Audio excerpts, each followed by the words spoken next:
Hello and welcome back to my channel, Club T90. This week we are going to be discussing all the games from game week 6 of the Premier League. So this week, the biggest game in the week was Manchester United versus Arsenal, 3-1 to Manchester United. And also this week will be remembered for the bad VAR week. It was just some really blatantly incorrect calls from VAR, almost on so many of the games. It was quite interesting. We'll get to that as we go through the matches. So let's jump right into it. We have United 3, Arsenal 1. Our boy Anthony started, who's 89.5 million pounds from Dutch club Ajax to Manchester United. The biggest transfer for a single player in this transfer window done on deadline day. So a lot of pressure on this kid's shoulders. 8 goals last season at Ajax, didn't really shine, doesn't really, or hasn't really shown the potential to be great. But I mean, Ten Hag sees something in him, and so here we are. He's of course a left-footed player playing on the right wing. A position that Ten Hag has said we lacked. It was like the final piece of the jigsaw for United. He's talked about Rashford being able to play there, Sancho being able to play there, but they weren't really as comfortable on that right wing as Anthony is with his left-footed ability there. So really interesting. He scored on his debut. Great to see that. Of course, the VAR call on that game was first half. Arsenal's on top. Eriksen gets picked by Martin Odegaard. It was a very soft foul from all angles. If you really slow it down and you look at it, it's a very soft foul. United get caught at a counter, and then Martinelli scores on the other end. 1-0, everybody celebrating. VAR calls it back. Referee goes to the screen. He calls it a foul. So foul to United. It was a very soft tackle.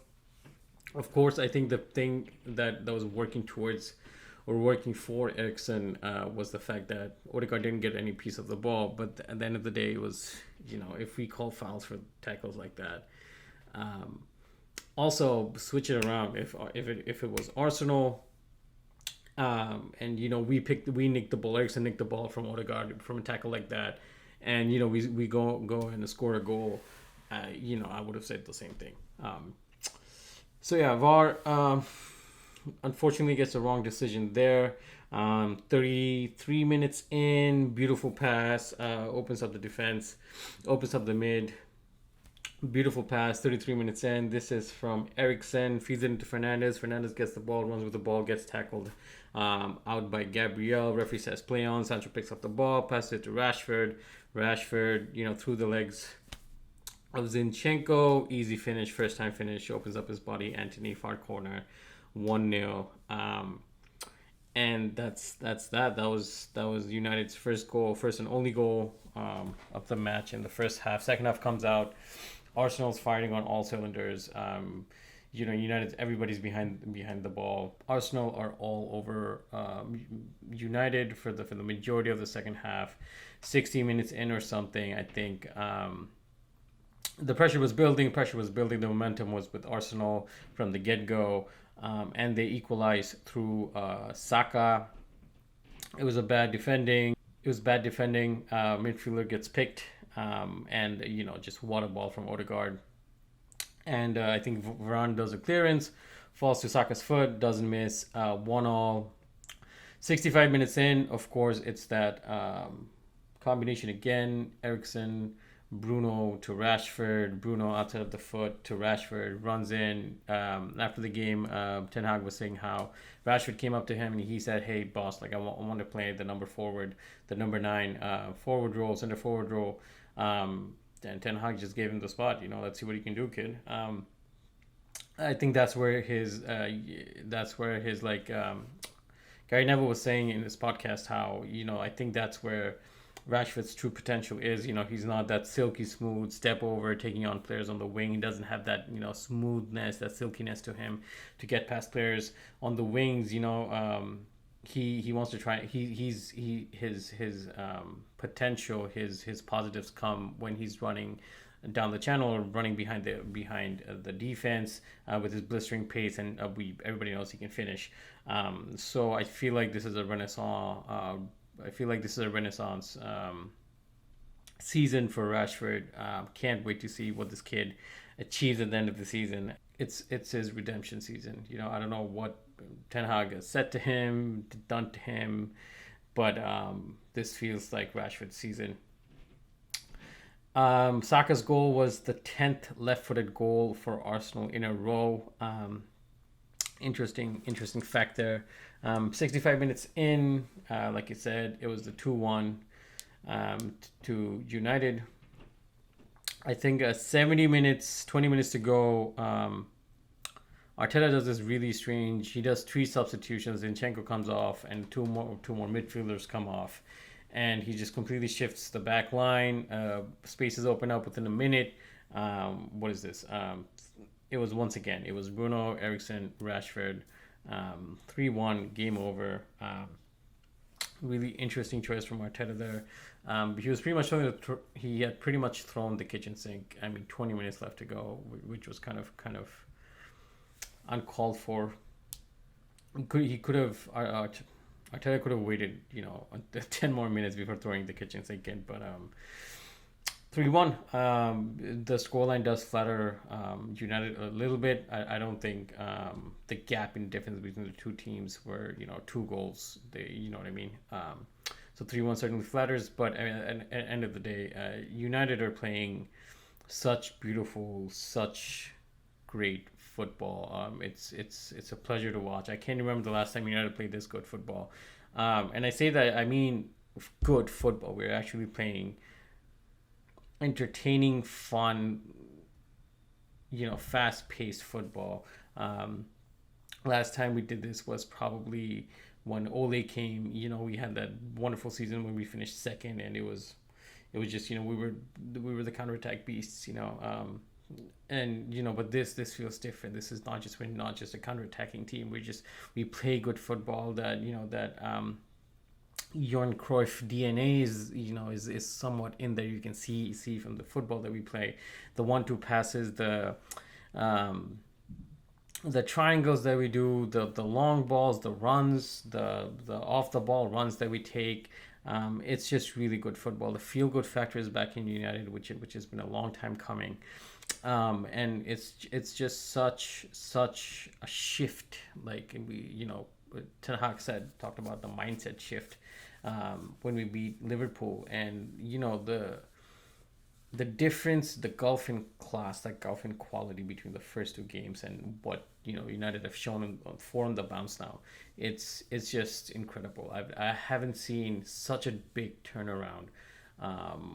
And it's I don't know what to put it on. I don't know if Ten Hag must have said something, must have done something. It's clicked within the United dressing room, and they're playing good football. They're playing for the coach today. They're slowly putting all their faith into this guy, and it's just refreshing. It's amazing to watch. It's amazing to see. Feel good factor is back, and we've beaten Liverpool, we've beaten Arsenal, 2 really good teams, this season after after losing to Brentford and Brighton. The fear factor is also back now. People come to Old Trafford, or we go there. Any team, I feel like any team right now in the Premier League would be like, hey, I don't know about facing United right now, because we're on a very good streak right now. So second game, Chelsea 2, West Ham United 1. Wesley Fofana started this game for Chelsea.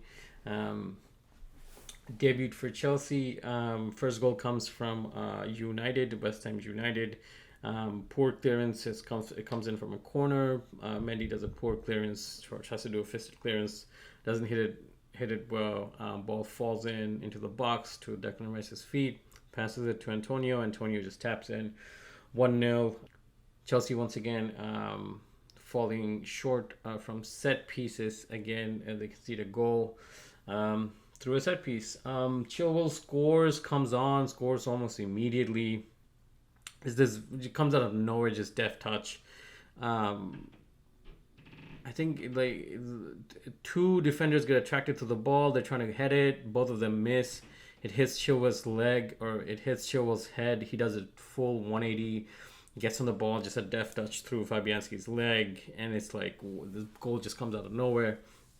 But good to see him score. He was 6 months out with an ACL injury last season. So everybody knows he's a baller. He's back, scored a goal, 1-1. And the most interesting part of the game is, of course, on the other end, runs away with the ball 1v1 against the keeper. Mendy goes for the ball, takes out the player. He parries the ball. He parries the ball away. The player, of course, tries to jump over him, hits him, but he's on the floor. He's acting like he's hurt. Cornet gets the ball, and he scores a goal. It's 2-1, but of course, gets called back. VAR gets called back. The referee comes back, and it was just such a blatantly incorrect call from the referee's decision. I don't know what he's looking at in the VAR monitor. Mendy, lucky boy. I just don't know what's happening there. I genuinely don't understand how VAR could have made that call to stop. Like it's always a goal for Cornet. I don't understand. But anyway, literally minutes later, finish from Kai Havertz. Chilwell once again sets up the goal. Kai Havertz with a beautiful finish, 2-1, and it's just it's just sad. It's just sad. West Ham United gets robbed. I think the PMGOL, the board who manages VAR, they came out afterwards. They're like, hey, we're sorry. So at least they apologized to West Ham United and David Moyes about the poor decision they had. West Ham United, definitely unlucky, but also the same note. Chelsea. A note on Chelsea, I just don't think they've started the season really well. On the Two Robbies podcast, they were talking about Tuchel has a lot of options with the squad depth, with the amount of players he has. He has a lot of options. He has a lot of flexibility in terms of how he wants to play with that team, and he probably was talking about American owners now. I don't really know if you don't really know how the owners feel about managers and the pressures of the Premier League, how that is different from maybe football, NFL in the US. So it'll be interesting to see how much more time Tuchel gets under this new management. I think it's pretty obvious if this was Roman Abramovich, he would have been kicked out by now. So let's see how far this goes. I think Tuchel's job is definitely in danger, and so is a couple of other managers we'll get to, namely Gerrard at Aston Villa. Hasn't had the best of starts, poor run of forms, poor run of games, but I think he might have salvaged a couple more weeks, giving him some credit in the bank after this draw with Man City, and we'll get to that shortly. So yeah, interesting from Chelsea. Let's see how they bounce back from this. They spent a lot of money, over 200, close to 200 pounds, 200 million pounds on the transfer market. And it just, how do you get 10 points from 6 games, So yeah, I think I don't see a top 4 right now. I think the whole team will need to improve massively if they are to fight for the top 4 spot this season. So many better teams this season that are coming out. So we move on. Moving on, Everton 0, Liverpool 0. Another Derby Day match. Everton with all the spirit and the courage and the determination and the will and and the intensity that Liverpool is just lacking for some reason this season. Um, on the Two Robbies podcast, they were talking about underappreciated performer of the week, calling him Jordan Pickford, and rightly so. He's Everton's number one. He's England number one, playing for Everton for quite some time, high level football for quite a few years now, and quite a difficult moment in Everton's history as well. And what he was, they were saying he's top four keeper in this country. And of course, praise to him. What a performance from this kid. This game, man of the match, worthy performance. But also, Lampard has, he's made some smart signings. I don't think he'll go down, or it'll be as close of a relegation battle as it was last season. They made some good signings. Tarkovsky, Connor Cody. I mean, they have a brand new spine. Tarkovsky, Connor Cody, Amadou Onana, and up top, Neil Mowbray from Brighton. They also have Idrissa Gueye. They just bought at the end of the transfer window. So really good team. Pickford has had such good saves. There was this one second half, ball comes down in the box, Nunes chests it, and then perfect timed volley. Chests it, one touchdown, perfect volley. What a save! Like it was going top corner, and what a save from Pickford. That was the first save, first good save from the game. He had another save for Firmino, another save for Fabinho. There was one save. There was one miss from Mope in the second half. It was just an absolute sitter. It would have been his debut goal. I should have scored.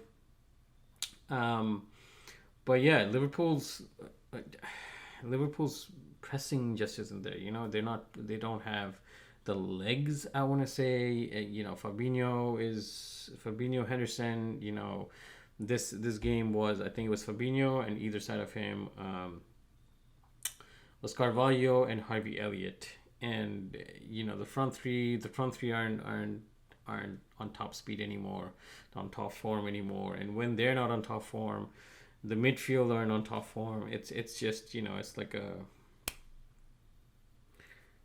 it's like a domino effect, to the point where before we saw, because there was such intensity from the top three, from the front three, from the midfield, that the back was pretty much, the back two was protected in a sense, and now there's protection. They don't have that protection anymore.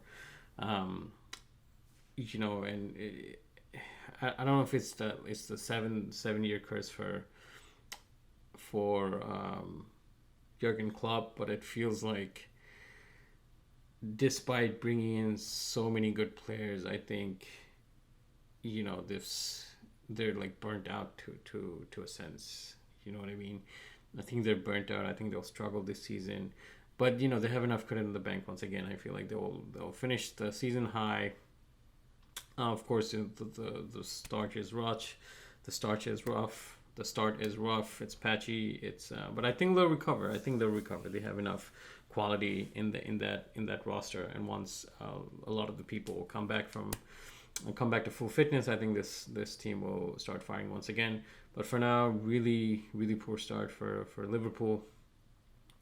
On that note, Van Dijk should have gotten a red card. Another VAR decision that VAR got wrong this game week. It was a poor tackle. It was a bit high. It's not a bit high. It was really high from him. Studs showing. Onana, I think it was really bad tackle. Easy red card. Another day, it's easy red card. Moving on. Villa 1, Man City 1, Aston Villa 1. Gerrard's team, they played good. They played really good. Could have won actually, but arguable as debatable. It was sort of like a mid-block. Aston Villa had, like, Gerrard set up Aston Villa doing sort of like this mid-block, not too high, not too deep, mid-ish block. From Gerrard, well coached, well organized. But of course, you can't stop Haaland. But to Villa's defense, it took City the second half to start scoring. It was this wonderful ball from De Bruyne. I don't know how he does it. It's at the end of his stride, and it's just this perfect ball on the far post. Loops over the keeper. Haaland right place, right time. 10 goals in 6 games now. Ridiculous, just ridiculous. I think he's gonna be fighting for the golden boot this season. And then Leon Bay with a rocket. This is past Ederson at the 75th minute. Via equalize. And there was this offside, debatable offside from Coutinho, where the referee the linesman puts his flag up early, and that's, you hardly see that.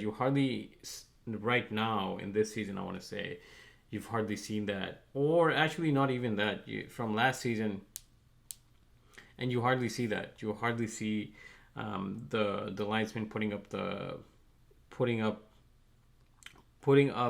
flag so early, because it typically, they're directed to not put the flag up early, because it will always eventually go to VAR, and the VAR will have a look at it.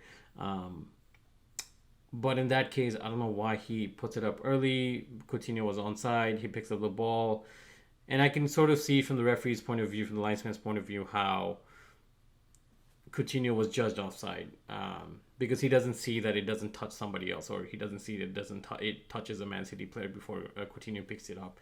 So I kind of understand the argument for putting up the flag, but you still shouldn't. You know what I mean? The play should go on. It should go to VAR. And just a perfectly whipped finish past Ederson. I think Ederson, I don't think he would have saved it. It was just a mapa, as they say. On that note, I wrote this down. I was thinking about how this generation of kids that grew up watching the Lampards, watching the Gerrards of our generation, watching the Paul Scholes, watching the Gary Nevilles play, watching the Patrick Vieiras, watching these people, watching the Zidane. Well, Zidane not so much, but watching the Zidanes and watching these people play, growing up idolizing these players, and now finally seeing them coaching really high caliber teams around the world. Like, I'm talking about Gerrard, I'm talking about Lampard, I'm talking about Patrick Vieira.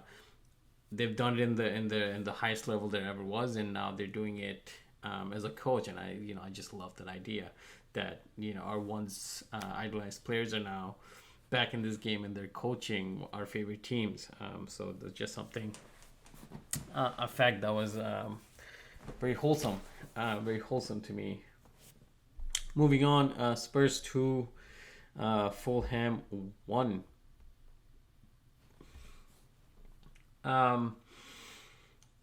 Interesting thing, Spurs are pretty much like flying under the radar. They aren't flashy. They aren't grabbing the headlines. These aren't like 5-0 wins. Very straightforward games, straightforward wins. They're winning by 1-2 goals max. They know when to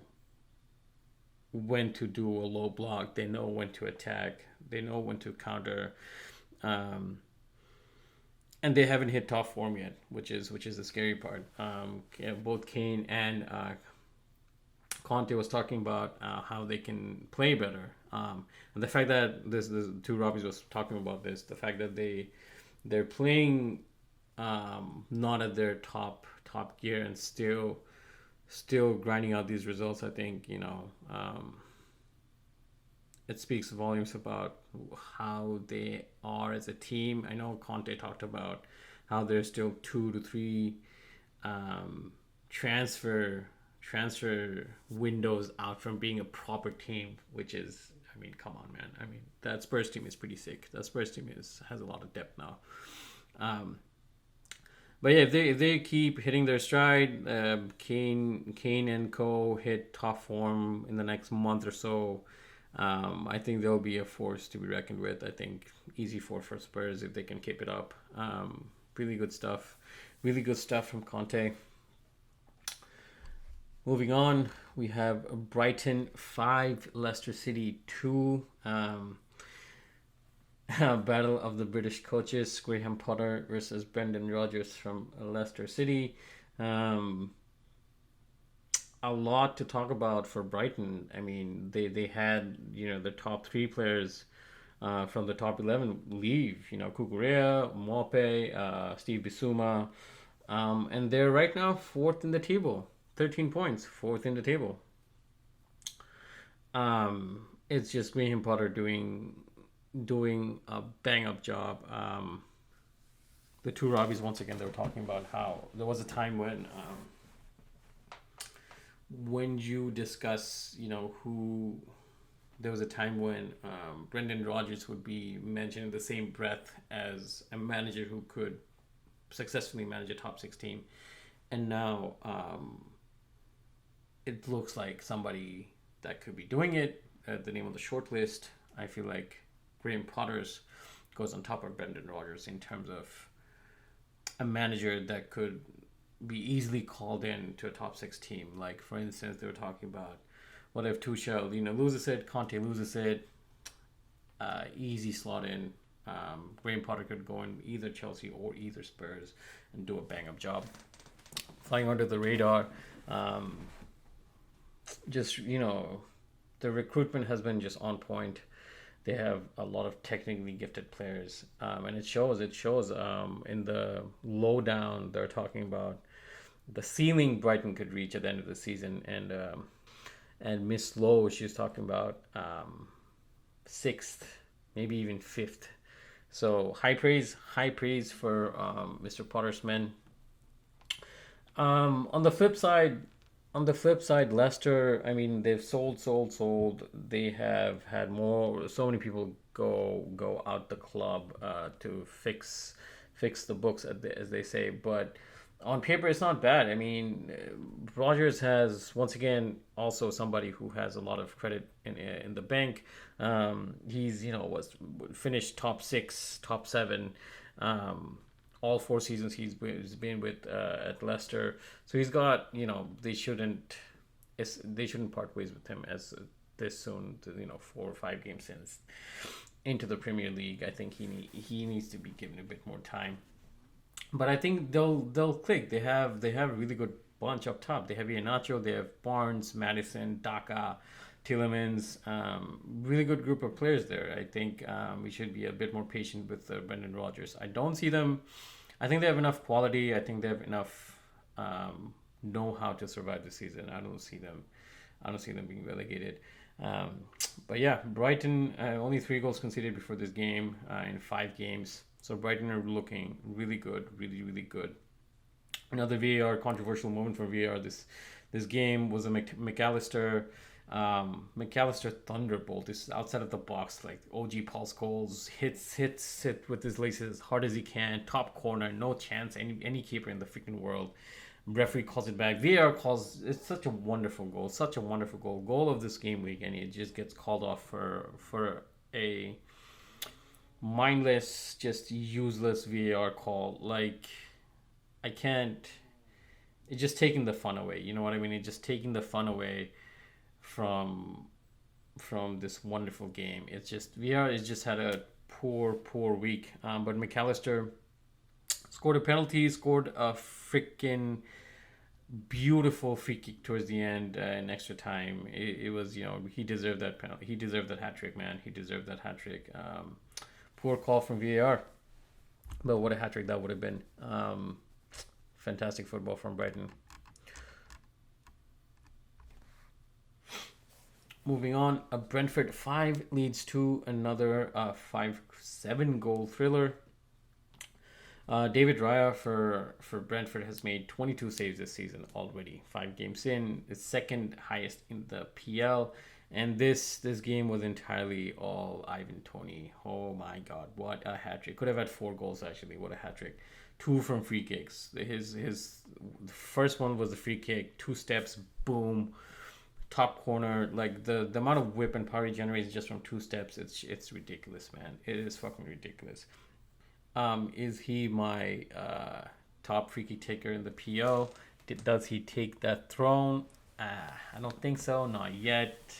If he had scored that second one, maybe I would have changed my mind.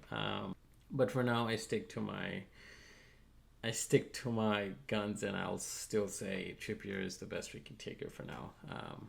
In the PL, and then James Madison, and then James Ward-Prowse. What a free kick, man! What a free kick for Tony. Pretty much man of the match, man of the moment. Lee's got one back from Sinistera. Is that how you pronounce his name? Lee's got one back from Sinistera. He's from Feyenoord, and takes it on. Beautiful goal. Takes it on. Flicks it above his the defender running against him. Flicks it over. It was like a Neymar-esque goal. Bottom corner bears it. Beautiful goal from Sinistera.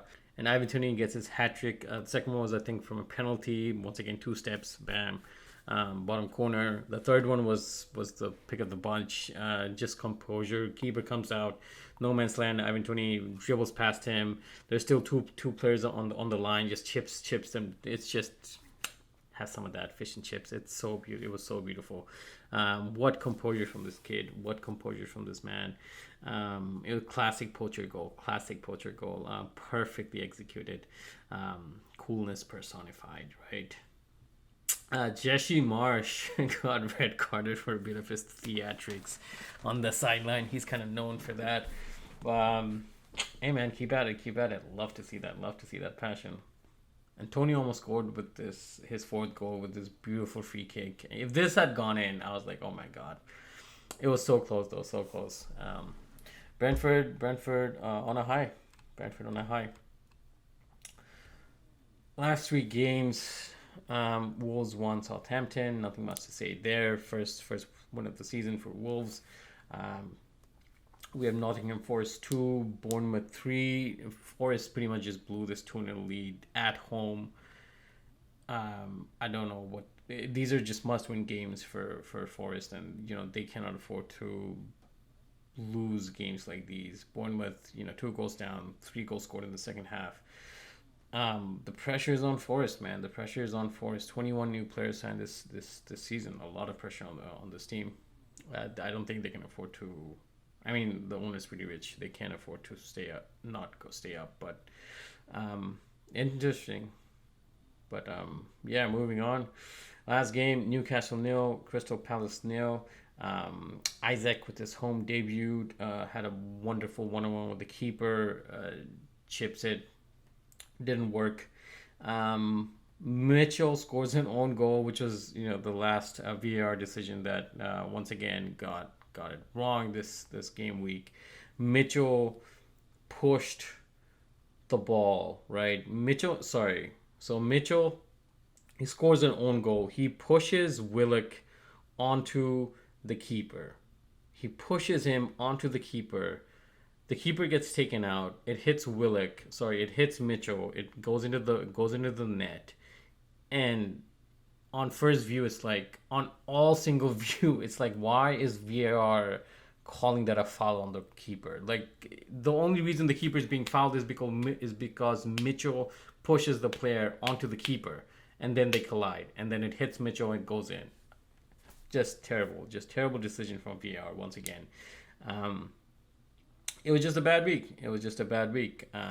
For VAR. I'm sure it'll recover, but in general, just really bad week for VAR. And that's it. That was the review for game week 6. Next game week starts this Saturday, September 22nd on the 10th.